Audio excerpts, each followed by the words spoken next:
Hello guys, வெறி ஆட்டம்னா இப்படி ஆடணும் அப்படிங்கிற மாதிரி ஒரு சரியான ஆட்டத்தை வந்து பார்த்தீங்க அப்படின்னா இப்போ வெளிப்படுத்தியிருக்காங்க ஒவ்வொரு கண்டஸ்டண்ட்டும். இதில் குறிப்பாக சொல்லணும் அப்படின்னு பார்த்தீங்கன்னா, முத்துக்குமரனுக்கு ஒரு ஹேட்ஸ்ஆப் வந்து பண்ணி ஆகணும், மஞ்சரிக்கு வந்து கொடுத்தே ஆகணும். அதே மாதிரி விஜய் விஷால், ஜாக்லின், பவித்ரா அப்படின்னு சொல்லி எல்லார் பேரையும் வந்து சொல்லலாம். அவங்க பாசிட்டிவோ நெகட்டிவோ அதெல்லாம் தாண்டி அவங்களுடைய 100% வந்து பார்த்திங்க அப்படின்னா வீட்டுக்குள்ளற அதுவும் இந்த டாஸ்க்கு வந்து கொடுத்துருக்காங்க அப்படிங்கிறது தான் குறிப்பிடத்தக்க ஒரு விஷயம். அதெல்லாம் தாண்டி முத்துக்குமரனை 2 தடவை ஸ்மாக் போட்டிருக்காப்புல நம்மளுடைய அருண் பிரசாத். அதெல்லாம் என்ன அப்படிங்கிறத பற்றி இந்த வீடியோவில் முழுசாக வந்து பார்க்கலாம். ஸோ இந்த வீடியோக்கு போகிறதுக்கு முன்னாடி நம்மளுடைய சேனலை சப்ஸ்கிரைப் பண்ணாங்க, சப்ஸ்கிரைப் பண்ணி வச்சுக்கோங்க. பக்கத்தில் ஒரு பெல் ஐக்கான் இருக்கும், அதையும் ப்ரெஸ் பண்ணி ஹாலில் போட்டுக்கோங்க. அப்போ தான் நாங்கள் அப்டேட் பண்ணுற ஒவ்வொரு வருஷம் உங்களுக்கு நோட்டிஃபிகேஷன் வந்து சேரும். ஸோ வாங்க இன்றைய வீடியோக்கு வந்து போகலாம். ஆக்சுவலாக இப்போ இந்த கல் வந்துட்டு இருந்தது இல்லையா, அதில் வந்து அவங்க ஒரு கோட்டையை வந்து கட்டியிருந்தாங்க. அதுக்கப்புறம் கல்களை வந்து பார்த்திங்கன்னா எடுக்கலாம் அப்படிங்கிற மாதிரி வந்து சொன்ன உடனே ஸோ எல்லாருமே வந்து எடுக்க ஆரம்பிக்கிறாங்க. இங்கே இருக்கிறவங்க அங்கே போகிறாங்க, அங்கே இருக்கிறவங்க இங்கே வராங்க, எல்லாருமே வந்து ஓகே. பட் அருண் பிரசாத் எடுத்த உடனே முத்துக்குமரனை வந்து பிடிச்சிட்டாரு. பிடிச்சி பயங்கர லாக் பண்ணிட்டாரு. லாக் பண்ணது மட்டும் இல்லாமல் 2 தடவை கீழே வந்து பார்த்திங்க அப்படின்னா லேண்ட் ஆகிறாங்க, அதாவது கீழே விழுறாங்க. தும்முன்னு 2 தடவை விழுறாங்க. பிடிச்சி இழுக்கிறாப்புல அருண் பிரசாத். ஆனால் என்னென்னா சேஃபாக லேண்ட் ஆனார்.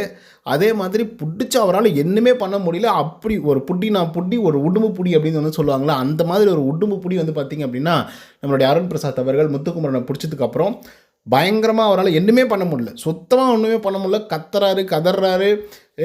எல்லோ டீம் ப்ளூ டீம்னு கத்துறாங்களே தவிர ப்ளூ டீமில் இருக்கக்கூடிய மஞ்சரி அவர்களை ஒரு பக்கம் வந்து லாக் பண்ணிட்டு இருக்கிறாங்க.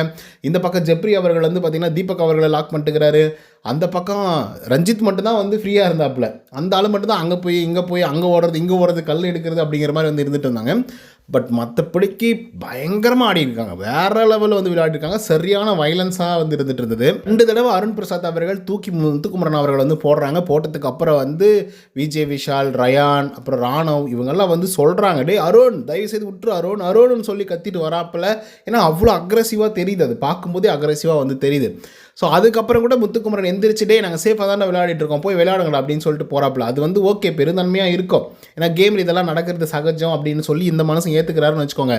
பட் பார்க்கக்கூடிய நம்மளுடைய மனநிலை என்னவாகும் அப்படிங்கிறத பற்றி அவங்க யோசிக்கிறதே இல்லையாட்டு இருக்குது. அண்ட் இன்னொரு விஷயம் என்னென்னா, ஜாக்லினை வந்து பவித்ரா அவர்கள் வந்து கடிச்சதை பற்றி வந்து பேசியிருப்பாங்க, போட்டிருப்பாங்க ப்ரோமோவில். ஆனால் முத்துக்குமரனுக்கு இத்தனை தடவை 2 தடவை சொலாக் போட்டிருக்காங்க. 2 தடவை வந்து தூக்கி வெளியே போட்டிருக்காப்புல நம்மளுடைய அருண் பிரசாத். அதெல்லாம் வந்து ஏன் ப்ரோமோவில் கூட வந்து போடல, ஏன் இவ்வளோ இக்னோரன்ஸ் வந்து பண்ணுறீங்க அப்படிங்கிற மாதிரி இருந்திருக்கு. ரயானுக்கு சுத்தமாகவே ஸ்பேஸ் கொடுக்க மாட்டேங்கிறாருங்க. ஏன்னா அந்தளவுக்கு கேள்வி கேட்குறாரு அந்த ஆள். அந்தளவுக்கு நேர்மையாக வந்து அந்த கேமை எவ்வளோ தூரம் விளையாட முடியுமோ அவ்வளோ நேர்மையாக வந்து விளையாடுறாரு. ஆனால் எதுவுமே வந்து பார்த்திங்க அப்படின்னா ரயானுக்கு ஃபேவராக எதுவுமே வந்து பண்ண மாட்டேங்கிறாங்க. விஜய் விஷால் பேசுகிறத போடுறாங்க, ஜாக்லின் பேசுகிறத போடுறாங்க, பவித்ராவை பற்றி போடுறாங்க, அருண் பிரசாத்தை பற்றி போடுறாங்க. ஏன் இது மாதிரி பார்ஷியாலிட்டி நடக்குது அப்படின்னு எனக்கு வந்து தெரியல. பட் டஃப் ஃபைட் கொடுத்தாங்க. மஞ்சரி, முத்துக்குமரன், தீபக், ரஞ்சித்து, அதுக்கப்புறம் அருண் பிரசாத், விஜய் விஷால் இப்படின்னு சொல்லிட்டு போய்கிட்டே இருக்கலாம். ஸோ இந்த டாஸ்க் வேறு லெவல் இருக்குது. பாருங்கள் நைட்டுக்கு எப்படி இருக்க போகுது அப்படின்னு சொல்லிட்டு. இன்னொரு விஷயம் என்ன அப்படின்னு பார்த்தீங்கன்னா, அருண் பிரசாத் அவர்கள் முத்துக்குமரனை வந்து லாக் பண்ணார். அது வந்து பர்சனல் வெஞ்சன்ஸ்னால தான் லாக் பண்ணார் அப்படிங்கிற மாதிரி வந்து சொல்லிட்டு இருந்தாங்க. அது மட்டும் இல்லாமல் விஜய் விஷால் மறுபடியும் லாக் பண்ணார். ஸோ அவரால் ஒன்றுமே முடியாமல் அமைதி ஆகிட்டார். அதுக்கப்புறம் தான் ஸ்டாப்னு சொல்லி எல்லாருமே ஸ்டாப் பண்ணிவிட்டு கொஞ்சம் நேரம் ஓய்வு எடுத்திருக்காங்க. அதுக்கப்புறம் என்ன நடக்குது அப்படிங்கிறத நெக்ஸ்ட் வீடியோவில் அப்டேட் பண்ணுறேன். ஸோ இந்த வீடியோ உங்களுக்கு வந்து பிடிச்சிருந்தா லைக் அண்ட் சப்ஸ்கிரைப் பண்ண மறந்துடாதீங்க. நன்றி, வணக்கம்.